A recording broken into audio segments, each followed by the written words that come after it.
Kecaplah dan lihatlah betapa baiknya Tuhan itu.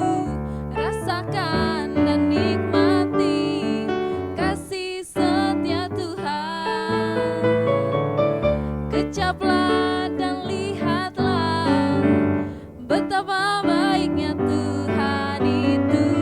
Rasakan dan nikmati kasih setia Tuhan. Syukur bagimu Tuhan, segala hormat bagimu Tuhan, Allah yang mengasihiku, Allah yang memeliharaku selamanya.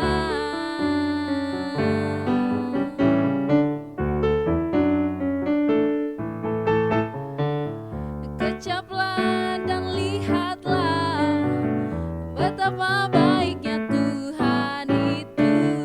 Rasakan dan nikmati kasih setia Tuhan. Syukur bagimu Tuhan, segala hormat bagimu Tuhan, Allah yang mengasihiku, Allah yang memeliharaku. Syukur bagimu Tuhan, segala hormat bagimu Tuhan, Allah yang mengasihiku, Allah yang memeliharaku, Allah yang mengasihiku, Allah yang memeliharaku selamanya.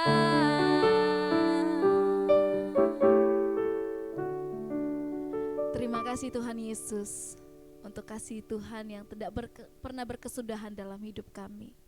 Betapa baiknya Engkau Tuhan Yesus. Terima kasih saat ini kami mau belajar dari firman-Mu Tuhan, dari renungan hari ini.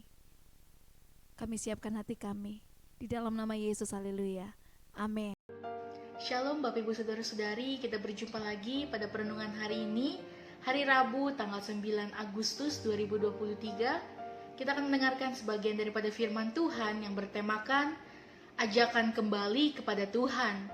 Saya harap Bapak Ibu Saudara-saudari sudah membacanya terlebih dahulu dalam kitab Yeremia pasal 4, 5, dan yang ke-6. Dari pembacaan Yeremia 4, 5, dan 6, kita akan lebih memfokuskan perenungan dari Yeremia 4 ayat 1 sampai 4. Tuhan menggunakan pendekatan persuasi terhadap orang-orang Yehuda. Persuasi artinya mempengaruhi orang lain supaya berubah. Dalam hal ini, Tuhan menugaskan Nabi Yeremia untuk mengajak orang-orang Yehuda supaya kembali kepada Tuhan. Hal itulah yang mendorong renungan hari ini berjudul Ajakan Kembali kepada Tuhan. Dari hal apa Yeremia mengajak orang Israel kembali kepada Tuhan? Dari perselingkuhan. Perselingkuhan dengan siapa? Berselingkuh dengan dewa-dewa Baal.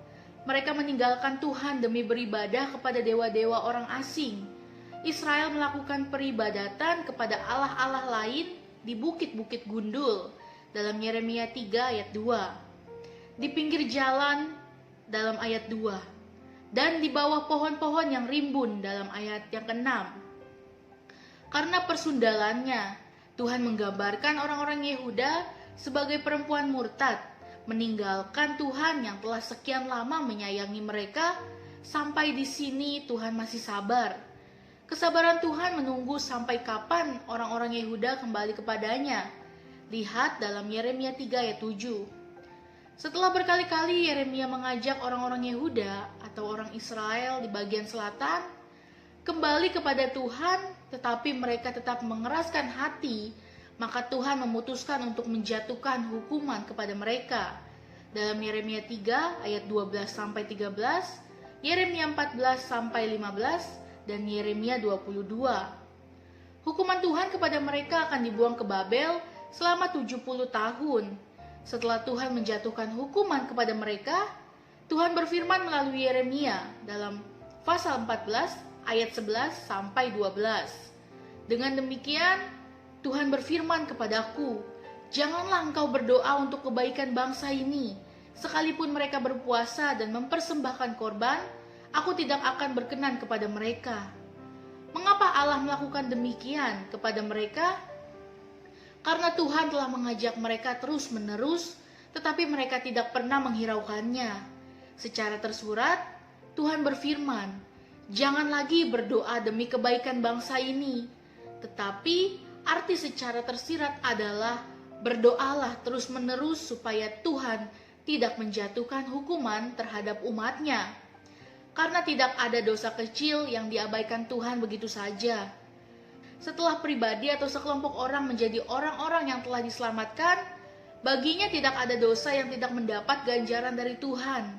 Karena itu, setiap orang percaya jangan pernah menduakan Tuhan dalam menjalani kehidupan, karena hidup adalah ibadah yang sejati di hadapannya. Sebelum Tuhan memutuskan hukuman yang akan dilaksanakan terhadap umatnya melalui Nabi Yeremia, Tuhan masih mengajak umatnya kembali kepada Tuhan dalam Yeremia 4 ayat 1b. Demikian, kembalilah engkau kepadaku. Tuhan mengajak umat kembali kepadanya. Tuhan mengetahui betul yang terbaik bagi umatnya. Penyembahan terhadap Baal dan dewa-dewa akan menimbulkan hal-hal buruk terhadap mereka. Percuma orang-orang Israel melakukan penyembahan terhadap Baal yang terdapat di gunung, di pinggir jalan-jalan, dan di bawah pohon-pohon rimbun. Mereka tidak dapat melihat, mereka tidak dapat mendengar, dan mereka tidak dapat berbuat apa-apa. Mereka buatan tangan manusia, tidak patut disembah manusia. Mereka tidak mungkin mempertuhankan Allah buatan tangan manusia. Karena dewa-dewa buatan tangan manusia, tidak mungkin dewa tersebut lebih tinggi dari manusia. Bagi Tuhan, dewa-dewa itu menjijikan bagi Tuhan, menjijikan hati Tuhan. Demi kebaikan umatnya, hal inilah yang menyebabkan Tuhan mengajak umat kembali kepadanya. Hal ini hanya karena kebaikan Tuhan semata-mata. Hal kedua yang Tuhan sampaikan kepada mereka adalah jangan melarikan diri dari hadapan Tuhan. Dalam ayat 4 yang C. Tuhan yang merancang kehidupan, Tuhan yang menciptakan kehidupan, Tuhan yang membawa mereka keluar dari Mesir, perbudakan, Tuhan penguasa alam semesta, di surga dan di bumi tidak ada yang seperti Dia. Dialah satu-satunya Tuhan yang maha kuasa, Tuhan yang lebih mengetahui seluk-beluk kehidupan daripada mereka sendiri. Tuhan yang berjanji kepada Abraham, Ishak, dan Yakub akan menjadikan keturunannya menjadi berkat bagi bangsa-bangsa. Pemandangan Tuhan tertuju ke berbagai penjuru dunia ini. Dia hadir di berbagai tempat. Tidak ada yang dapat membatasi kuasanya. Hal inilah yang menyebabkan tidak seorang pun manusia yang dapat melarikan diri dari hadapannya. Tidak ada tempat persembunyian yang tidak dapat diketahui oleh Tuhan. Tidak ada tempat perlindungan yang tidak dapat dilihat oleh Tuhan.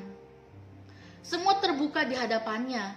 Meninggalkan Tuhan yang maha kuasa untuk beralih kepada dewa-dewa, hal inilah adalah penistaan terhadap Tuhan.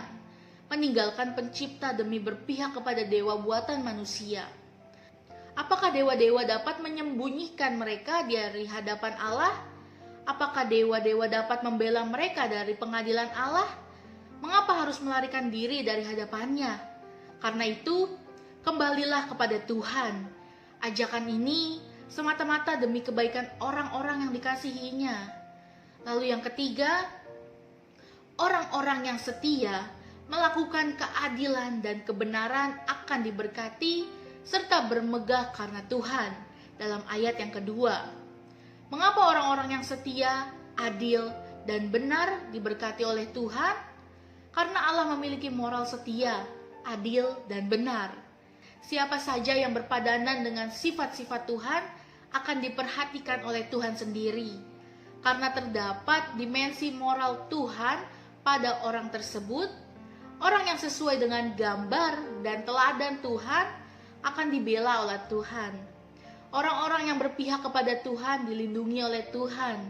Siapa yang telah menjauhkan diri dari Tuhan, Maha Pencipta, Maha Kuasa, dan Maha Kasih, kembalilah saat ini.